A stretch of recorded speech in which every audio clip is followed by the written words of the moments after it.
Good morning बच्चों। Glow of physics में आप सबका स्वागत है। प्यारे बच्चों, आज का जो हमारा टॉपिक है वो है बच्चों गोलीय दर्पणों के लिए फोकस दूरी तथा वक्रता त्रिज्या में संबंध। Relation between focal length and radius of curvature for spherical mirror. प्यारे बच्चों, इस पे बच्चों आपको न्यूमेरिकल पूछे जाएंगे और आपको प्रूव करना है कि जो फोकस दूरी होती है वो रेडियस ऑफ कर्वेचर की आधी होती है बच्चों। और बच्चों ये दोनों जो मिरर हैं, चाहे वो कॉन्वेक्स है चाहे कॉनकेव है, उत्तल और अवतल दोनों के लिए एक ही आता है बच्चों। तो प्यारे बच्चों, आपको लिए चलते हैं रेडियस ऑफ कर्वेचर और फोकल लेंथ के रिलेशन का डेरिवेशन करने के लिए। तो प्यारे बच्चों, आप इसमें ध्यान देंगे। तो प्यारे बच्चों, ये जो है मिरर है M1 M2 एक कॉनकेव मिरर है, अवतल दर्पण है, कॉनकेव मिरर है, और ये इसका पोल है, ध्रुव जिसको कहते हैं बच्चों, और ये इसका मुख्य अक्ष है। ठीक है बच्चों, ये पूरा इसका मुख्य अक्ष है और ये इसका जो है सेंटर है, वक्रता केंद्र है। जिस गोले को काट कर हमने ये दर्पण बना रखा है उसका केंद्र है। इसको रेडियस ऑफ कर्वेचर कहते हैं बच्चों। और ये फोकल पॉइंट हो गया। ठीक है बच्चों, और यहाँ से ध्रुव की दूरी ये फोकस दूरी होगी। तो मुख्य अक्ष के समांतर ये पहली किरण है। मुख्य अक्ष के समांतर आने वाली प्रकाश की किरण परावर्तन के पश्चात जिस बिंदु से होकर जाती है उस बिंदु को हम क्या कहते हैं? फोकस कहते हैं बच्चों। और इससे ध्रुव के बीच की दूरी को फोकस दूरी, वक्रता केंद्र से ध्रुव के बीच की दूरी को वक्रता त्रिज्या या रेडियस ऑफ कर्वेचर कहते हैं बच्चों। अब बच्चों आपको इसमें ध्यान देना है बच्चों। ठीक है बच्चों, तो प्यारे बच्चों यहाँ पर देखिए बच्चों, ये जो है आपतित किरण है और ये अभिलंब। जब आप वक्रता केंद्र को यहाँ पर किसी भी बिंदु से इस दर्पण के किसी भी बिंदु को मिलाएंगे, चाहे आप यहाँ पर मिलाएंगे चाहे कहीं पर भी मिलाएंगे, तो ये इस पर क्या हो जाएगा? परपेंडिकुलर हो जाएगा। ठीक है बच्चों, लंब हो जाएगा। तो ये लंब हो गया, तो लंब हो गया। ये आपतित किरण है, इसके बीच का जो कोण है बच्चों वो आपतन कोण हो जाएगा। और ये परावर्तित किरण है, दो दिखाई दे रही है, इसके और अभिलंब के बीच का कोण क्या हो जाएगा बच्चों? R हो जाएगा। अब बच्चों जो है, जब दो समांतर रेखाएं इस प्रकार से देखिए, जब दो समांतर रेखाएं को एक तिरछी रेखा काटती है बच्चों इस प्रकार से, ठीक है बच्चों, तो यहाँ पर जो है बच्चों इनके द्वारा बने एकांतर कोण, अर्थात बच्चों ये कोण क्या है बच्चों? I है, ये कोण I है, और ये कोण क्या है बच्चों? C है। तो ये कोण और ये कोण आपस में बराबर होंगे। तो बच्चों यहाँ पर देखिए बच्चों, तो यहाँ पर I बराबर क्या हो जाएगा? C हो जाएगा। तो प्यारे बच्चों, अगर हम इसको लिखना चाहें तो हम इसको किस प्रकार से लिखेंगे, मैंने आपको समझा दिया है बच्चों। मान लीजिए बच्चों, ये A पॉइंट है, ये B पॉइंट है, और ये C और ये आपको दिखाई दे रहा है बच्चों। तो हम इसको किस प्रकार से करेंगे बच्चों? तो यहाँ पर ध्यान देंगे आप। एंगल I, एंगल जो I है, ठीक है, एंगल I कितना है बच्चों? A B दिखाई दे रहा है बच्चों, C। एंगल A B और C ये एंगल है। ठीक है बच्चों, एंगल R क्या है बच्चों? ये R क्या है बच्चों? R कैसे पढ़ेंगे आप? इसको C B और F पढ़ेंगे। एंगल C B और F इसको आप पढ़ेंगे बच्चों। तो यहाँ पर क्या हो रहा है बच्चों? ये एंगल I और ये एंगल C बराबर हो रहे हैं क्योंकि एकांतर कोण हो रहे हैं बच्चों। ठीक है बच्चों, तो एंगल क्या हो जाएगा बच्चों? A B C बराबर हो जाएगा एंगल, ये देखो बच्चों, A B और C बराबर क्या एंगल हो जाएगा? B C और P। ठीक है, B C और P हो जाएगा बच्चों।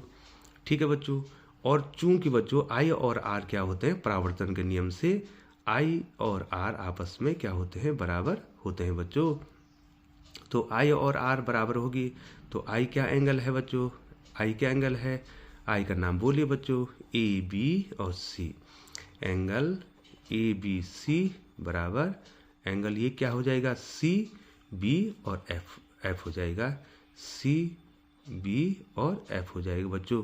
ठीक है बच्चों, ये एंगल इस एंगल के बराबर है, ठीक है, और ये एंगल इस एंगल के बराबर है, ठीक है बच्चों। तो क्या हो जाएगा, ये एंगल यहाँ देखिए, ये ए बी सी इसके बराबर है इक्वेशन नंबर 1, और यहाँ पर ए बी सी इसके बराबर है इक्वेशन 2, ठीक है। तो कौन सा एंगल बच्चों, ये एंगल और ये एंगल बराबर हो जाएंगे, ठीक है बच्चों। तो इस एंगल का नाम क्या लिखा बच्चों हमने, यहाँ पर इस एंगल का नाम क्या लिखा है, ये एंगल इस एंगल के बराबर हो जाएगा बच्चों। तो यहाँ पर क्या हो जाएगा, एंगल सी को क्या लिखेंगे बच्चों, एंगल सी को क्या लिखेंगे, B C P, B C और बी सी पी, ठीक है। ये बी सी पी ये एंगल बराबर क्या हो जाएगा बच्चों, बी सी पी बराबर क्या हो जाएगा, सी बी और एफ हो जाएगा, सी बी और एफ हो जाएगा, ठीक है बच्चों। यहाँ देखिए बच्चों, ये बाएं पक्ष बराबर हैं, ये देखिए, तो दाएं पक्ष भी क्या हो जाएंगे, बराबर हो जाएंगे। तो हमने क्या प्रूव कर दिया बच्चों, हमने क्या प्रूव कर दिया, हमने प्रूव क्या कर दिया बच्चों, हमने बच्चों ये प्रूव कर दिया कि ये एंगल और ये एंगल बराबर हैं, ठीक है बच्चों। जब किसी त्रिभुज में एंगल बराबर होते हैं तो उनके सामने की भुजा भी बराबर होती है बच्चों। तो ये एंगल इस एंगल के बराबर है, तो इसके सामने की भुजा क्या हो जाएगी बच्चों, यहाँ पर लिख रहा हूँ, ठीक है, आप ध्यान देंगे बच्चों। तो ये इस एंगल के बराबर हो गया, तो इसके सामने की सी के सामने की भुजा क्या है, बी पी है। तो बी सी के सामने की भुजा क्या है, बी एफ है, ठीक है बच्चों। तो भुजा बी एफ किसके बराबर हो जाएगी, इसके सामने की भुजा बी एफ और इसके सामने की भुजा सी एफ के बराबर हो जाएगी बच्चों। अब आपको इसमें देखना है बच्चों, यदि ये भुजा ये भुजा किसके भुजा ये भुजा किसके बराबर आ गई बच्चों, इस भुजा के बराबर आगे है बच्चों। अब यदि दर्पण का यदि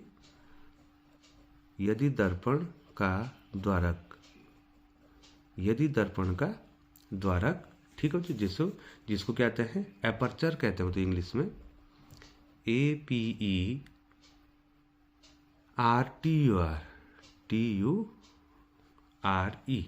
एपर्चर, इसका अगर जो है इस दर्पण का ये द्वारक, ये देखो बच्चों, ये द्वारक दिखाई दे रहा बच्चों, अगर इस दर्पण का ये द्वारक छोटा होगा बच्चों, तो ये जो साइड है वो साइड इसके बराबर आ जाएगी बच्चों, ठीक है। ये साइड इसके बराबर आ जाएगी बच्चों। तो हम क्या लिख सकते हैं बच्चों, बी एफ बराबर क्या लिख सकते हैं, एफ पी लिख सकते हैं बच्चों, ठीक है बच्चों। ये हम इस भुजा को इस भुजा के बराबर लिख सकते हैं बच्चों। अब सी पी किसके बराबर हुआ बच्चों, सी पी किसके बराबर हुआ बच्चों, बताइए बच्चों। ये सी पी किसके बराबर हो जाएगा बच्चों, सी एफ धन एफ पी के बराबर लिख सकते हैं, ठीक है बच्चों। लिख सकते हैं, नहीं लिख सकते बच्चों, ठीक है। ये पूरी साइड किसके बराबर आएगी बच्चों, ये पूरी साइड किसके बराबर आएगी बच्चों, ये पूरी side C F plus F P के बराबर आ गई बच्चों, ठीक है। यहाँ पर देखिए, और ये साइड इस साइड के बराबर होगी है, ठीक है बच्चों। और ये साइड और ये साइड इक्वल है, और ये साइड इसके बराबर आ गया। तो हम सी एफ की जगह पे क्या लिख सकते हैं, सी पी की जगह पर, या सी एफ की जगह पर सी पी लिख सकते हैं, ठीक है बच्चों। यहाँ पर ये सॉरी बच्चों, सी पी तो ठीक है बच्चों, सी पी बराबर सी एफ को भी क्या लिख सकते हैं बच्चों, एफ पी लिख सकते हैं बच्चों। तो F P plus F P, ठीक है बच्चों, है ना बच्चों। यहाँ पे ये साइड किसके बराबर, इसके बराबर है, और ये इसके बराबर है, ठीक है बच्चों। तो ये दोनों क्या हुए आपस में, ये दोनों आपस में क्या हुई, बराबर हुई। तो जहाँ पर सी एफ आ रहा है वहाँ पर हम उसको एफ पी लिख सकते हैं बच्चों। अब सी एफ किसके बराबर है बच्चों, यहाँ देखिए सी एफ किसके बराबर जो, रेडियस ऑफ कर्वेचर के बराबर है, आर के बराबर है। एफ पी किसके बराबर बच्चों, एफ के बराबर है। और फिर एफ पी किसके बराबर है, एफ के बराबर है बच्चों। तो यहाँ पर हमारा रेडियस ऑफ कर्वेचर कितना आ गया बच्चों, आर इज इक्वल टू कितना आ गया बच्चों, 2f आ गया हमारे पास। ठीक है बच्चों, तो f इज इक्वल टू कितना हो जाएगा बच्चों, r/2। ठीक है, ये दोनों दर्पणों के लिए हो गया है। तो अल्टीमेटली हमने क्या प्रूव कर दिया बच्चों, फोकस दूरी या वक्रता त्रिज्या, या लिख सकते हैं, ये आपको याद रखना है, वक्रता त्रिज्या r बराबर कितना हो जाएगा, 2 गुणा फोकस दूरी। ठीक है बच्चों, ये देखो, या तो ये लिखो, ये आपको याद रखना है कि वक्रता त्रिज्या उसकी दूनी होती है, या आप क्या बोलेंगे, फोकस दूरी। ये निकालेंगे तो ये बाई 2 हो जाएगा। फोकस दूरी बराबर क्या हो जाएगा, वक्रता त्रिज्या और बटे कितना हो जाएगा बच्चों, 2 हो जाएगा बच्चों। ठीक है बच्चों, तो हमने ये प्रूफ कर दिया बच्चों। हमने क्या प्रूफ कर दिया बच्चों, यहाँ पे हमने प्रूफ क्या कर दिया, दोनों दर्पणों के लिए हमने क्या प्रूफ कर दिया, रेडियस ऑफ कर्वेचर वक्रता त्रिज्या बराबर फोकस दूरी की कितनी होगी, दुगनी होगी, या f क्या होगा रेडियस ऑफ वक्रता त्रिज्या का क्या होगा, आधा होगा बच्चों। तो प्यारे बच्चों, इस पे आपको न्यूमेरिकल पूछे जाएंगे, चाहे कोई सा भी, ये देखिए बच्चों, चाहे कोई सा भी दर्पण है, ये जो है ये उत्तल के लिए भी वही होगा, उत्तल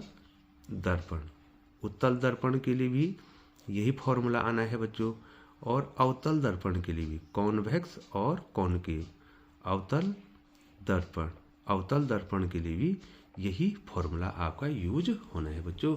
तो प्यारे बच्चों, आपने इसको समझ लिया होगा बच्चों।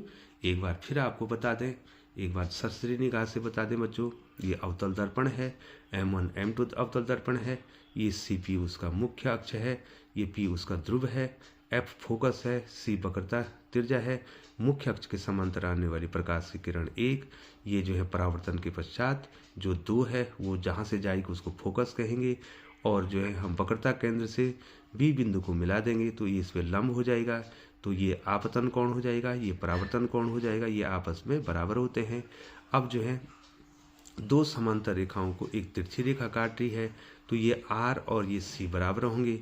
जब ये R और C बराबर होंगे तो इनके सामने की भुजा भी बराबर होगी, अर्थात इसके सामने की भुजा ये और इसके सामने की भुजा ये बराबर होगी। और चूंकि इस दर्पण का द्वारक छोटा होगा तो ये BF और FP आपस में बराबर होंगे। जब ये और ये बराबर हैं और ये बराबर हैं तो ये और ये बराबर होंगे। जहाँ पर CF आएगा, ये पूरी दूरी जो है, जो CP है, उसको हम लिखेंगे CF प्लस FP लिख देंगे। जहाँ पर CF आएगा उसकी जगह पर FP लिख देंगे, तो FP धन FP अर्थात 2F बराबर क्या हो गया, R हो गया, और R बराबर क्या हो गया, 2F हो गया, तो F बराबर क्या हो जाए, R/2 हो जाएगा बच्चों। तो प्यारे बच्चों, पूरी आशा करता हूँ कि आपको ये आ गया होगा। तो आज जो है आपने देखा गोलीय दर्पणों के लिए फोकस दूरी तथा वक्रता त्रिज्या में संबंध। आने वाली वीडियो में जो है आपको फोकस दूरी का, उत्तल और अवतल लेंस के लिए फोकस दूरी का जो व्यंजक है उसको आपको बताया जाएगा। तो प्यारे बच्चों, यदि आप चैनल पर बने हुए हैं तो चैनल को सब्सक्राइब कर दें, बेल आइकन को प्रेस करते हुए नोटिफिकेशन ऑन कर दें, ताकि ग्लो ऑफ फिजिक्स के द्वारा आपको समय समय पर जो है उपयोगी वीडियो मिलती रहे। इसी आशा और विश्वास के साथ आपसे विदा लेते हैं, मिलते हैं अगली वीडियो में। तब तक आप अपना ध्यान रखें। बहुत बहुत धन्यवाद बच्चों।